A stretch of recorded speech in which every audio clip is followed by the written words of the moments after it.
നമസ്കാരം. തെക്ക് വടക്കിലേക്ക് വീണ്ടും സ്വാഗതം. ഇതൊരു ലേറ്റ് നൈറ്റ് എഡിഷൻ ആണ്. അതിന് കാരണം കേരളത്തിലെ CM ചീഫ് മിനിസ്റ്ററിനെ തെരഞ്ഞുകൊണ്ട് കോൺഗ്രസ് ഹൈക്കമാൻഡ് ഇന്നലെ ഒരു യോഗം കൂടി. പലരും വിചാരിച്ചു ഇന്നല്ലെങ്കിൽ നാളെ ഈ അനൗൺസ്മെന്റ് ഉണ്ടാകും.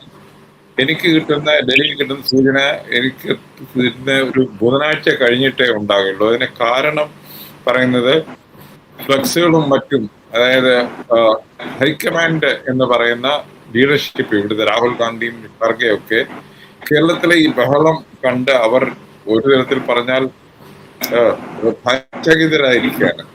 മാത്രവുമല്ല, രാഹുൽ ഗാന്ധിയുടെ ഫേസ്ബുക്ക് പേജിൽ ആര് നോക്കിയാലും കാണാം. ഞാൻ ഉച്ചയ്ക്ക് നോക്കി കേരളത്തെ പറ്റി എഴുതിയ, കേരളത്തിന്റെ വിജയത്തെ കുറിച്ച് എഴുതിയ ആ ഫേസ്ബുക്ക് പോസ്റ്റിന് 1,80,000 മലയാളികൾ റെസ്പോണ്ട് ചെയ്തിരിക്കുന്നു.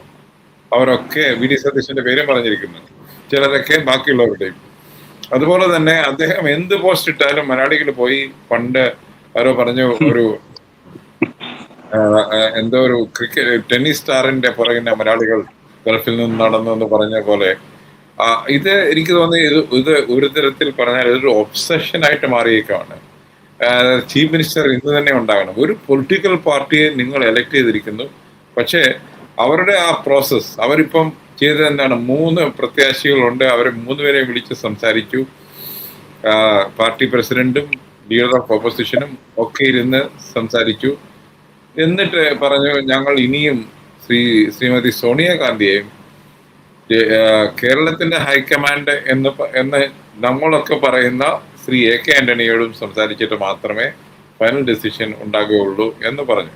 മാത്രമല്ല, അവർ വന്നിട്ട് പറഞ്ഞത് ഈ ഫ്ലക്സ് പരിപാടികൾ, ജാഥകള് ഒക്കെ സെക്ടേറിയൻ ആയിട്ടുള്ള പരിപാടികളൊക്കെ ഒഴിവാക്കണം, ഒരു പാർട്ടിയാണ് ഇത്, അങ്ങനെ പറയുന്നത്. പക്ഷെ ഇതിനിടയ്ക്കൂടെ മീഡിയയുടെ, എനിക്ക് തന്നെ ഈ കേരളത്തിലെ മീഡിയ താങ്കൾ പറഞ്ഞ പോലെ അവര് they are in the forest, they are not seeing the trees, I think. അവരിപ്പോഴും പറയുവാണ് KC വേണുഗോപാലിന് കൂടുതൽ MLA മാരുണ്ട് എന്ന് പറയുന്നു. ഇന്ന് എൻ്റെ ഒരു സുഹൃത്ത് പറഞ്ഞു, അതിനകത്ത് മൂന്നാമന് കിട്ടിയേക്കുന്നത് 3-4 MLA മാരുടെ വോട്ട് മാത്രമാണ് എന്നൊക്കെ പറയുന്നു. പക്ഷെ എനിക്ക് തോന്നുന്നത് ഇതൊന്നും പ്രസക്തമല്ല.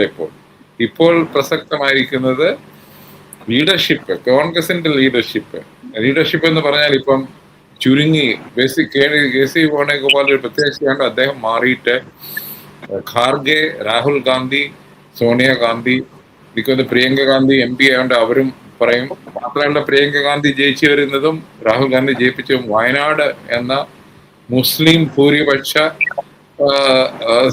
സ്ഥലമാണ്, കോൺസ്റ്റിറ്റ്യുവൻസിയാണ്. അത് അവരുടെ മനസ്സിൽ ഉണ്ടാകും എനിക്ക് തോന്നുന്നത്.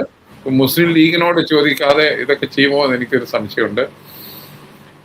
മാത്രമല്ല, മലയാളി അംഗീകരിക്കാൻ മടിക്കുന്ന ഒരാളുടെ അഭിപ്രായം വളരെ ക്രൂഷ്യലായിരിക്കുന്നതാണ് എനിക്ക് തോന്നുന്നത് സർ. കാരണം വെച്ചാൽ AK ആന്റണി ആ ഫാമിലിയും ഖാർഗെയും ലീഡർഷിപ്പ് ഇപ്പോഴും വളരെ വളരെ ഒരു സാത്വികനായ നേതാവായിട്ട് കാണുന്നു. അദ്ദേഹത്തിന്റെ അഭിപ്രായത്തിന് നല്ല വില അവർ കൊടുക്കുന്നു. അപ്പൊ അദ്ദേഹം പറയുവാണ് ഇന്ന ആള് പോരെ എന്ന് ചോദിച്ചു കഴിഞ്ഞാൽ ആള് തന്നെ ആയിരിക്കും എന്നാണ് എൻ്റെ വിശ്വാസം. അങ്ങനെയാണ് കോൺഗ്രസ് പ്രസിഡന്റിന്റെ കാര്യത്തിൽ തീരുമാനം എടുക്കുന്നത് ഞാൻ കണ്ടതാണ്. കേരള ഹൗസിൽ ഇരിക്കുമ്പോൾ ശ്രീ ഗെഹ്ലോട്ട് വരുന്നില്ല എന്ന് പറഞ്ഞു. അപ്പോൾ ഖർഗെയുടെ പേര് വന്നു.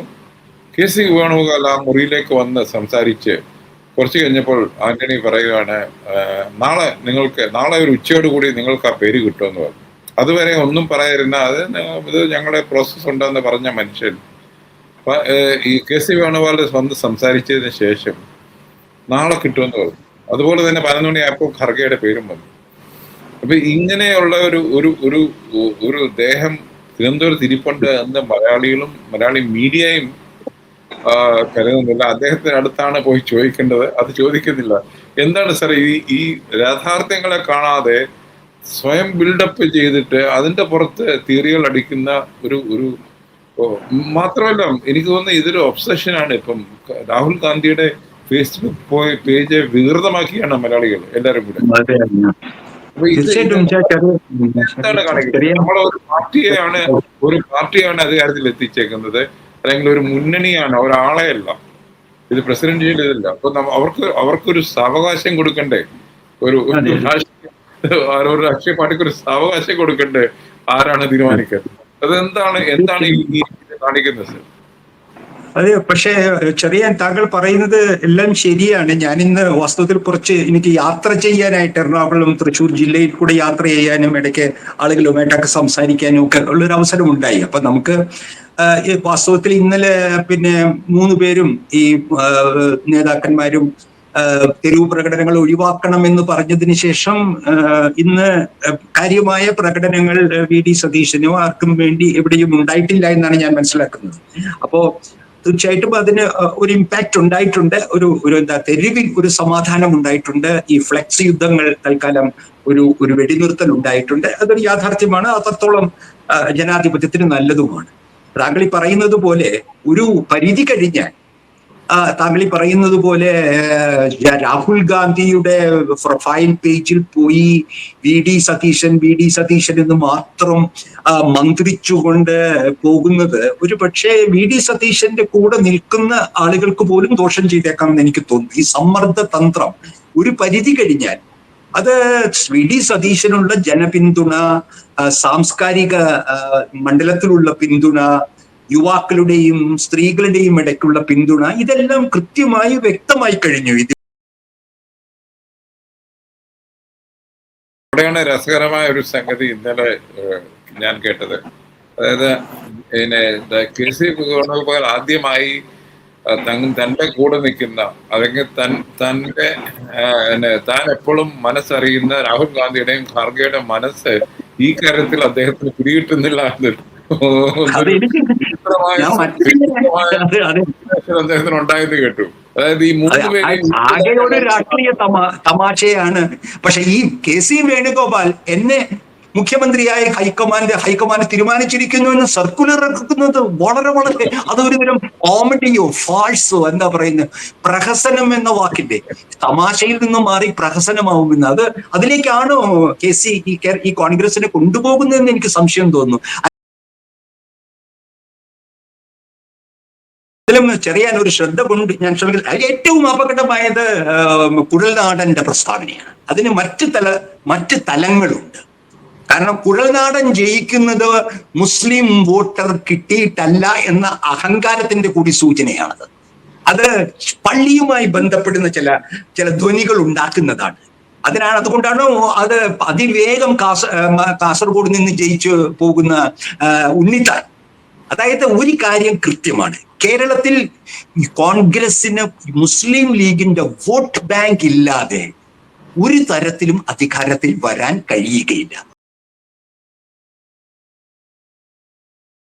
സോണിയാഗാന്ധിയും AK ആന്റണിയുമാണ് final court of appeal or arbitration or adjudication.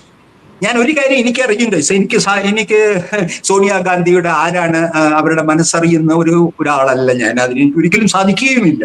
പക്ഷേ AK ആന്റണിയെ എനിക്ക് കുറെ കാലമായി എനിക്കറിയാവുന്ന ഒരു കോൺഗ്രസ് സുഹൃത്താണ്, നേതാവാണ്. അദ്ദേഹം ഒരിക്കലും മുസ്ലിം ലീഗിന്റെ 1ാം നമ്പർ കോൺഗ്രസ് നേതാവല്ല. AK ആന്റണി മുസ്ലിം ലീഗിന്റെ ഒരു സെൻസിറ്റിവിറ്റി മനസ്സിലാക്കിക്കൊണ്ട് സതീശനെ പിന്തുണയ്ക്കുമെന്ന് എന്റെ അനുഭവം. ആന്റണിയുടെ സാർ, ഞാൻ അങ്ങനെയാണല്ലോ കാണുന്നത് സാർ. AK ആന്റണിയെ സംബന്ധിച്ചോളം ഇപ്പൊ അദ്ദേഹത്തിന് വേറെ പേഴ്സണൽ സ്റ്റേക്ക് ഒന്നുമില്ല. അദ്ദേഹം കാണുന്നത്